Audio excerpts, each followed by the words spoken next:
நயன்தாரா ஆவணப்பட விவகாரத்தில் நெட்ஃபிளிக்ஸ் நிறுவனம் 2 வாரங்களில் பதிலளிக்க உயர்நீதிமன்றம் தற்போது உத்தரவு பிறப்பித்திருக்கிறது. விவரங்களுடன் ஈரானுடைய நீதிமன்ற சிறப்பு செய்தியாளர் மதன் விவரம் என்ன? நடிகை நயன்தாராவின் ஆவணப்படத்தை டார்க் ஸ்டுடியோ என்ற நிறுவனம் தயாரித்தது.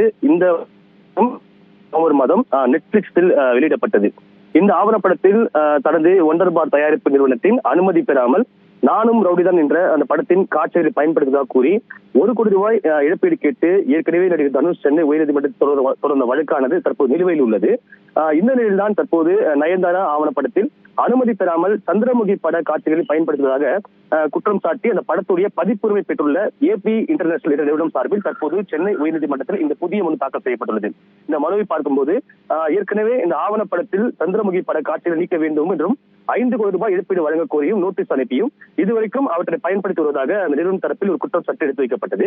அதே போல அந்த ஆவணப்படத்தில் சந்திரமுகி பட காட்சியை பயன்படுத்த தடை விதிக்க வேண்டும், அந்த ஆவணப்படத்தில் உள்ள காட்சிகள் நீக்க வேண்டும், ஆவணப்படத்தின் மூலமாக ஈட்டிய லாப கணக்கை தங்களுக்கு சமர்ப்பிக்க வேண்டும் என்றும் அந்த மனுவில் கோரிக்கை வைக்கப்பட்டது. இந்த மனுவை இன்று விசாரித்த நீதிபதி செந்தில்குமார் ராமூர்த்தி இந்த மனு தொடர்பாக 2 வாரங்களில் பதிலளிக்க வேண்டும் என்று அந்த டார்க் ஸ்டுடியோ நிறுவனத்திற்கும் நெட்ஃபிளிக்ஸ் தற்போது இந்த உத்தரவை பிறப்பித்துள்ளார். விரிவான தகவலுக்கு நன்றி மதன்.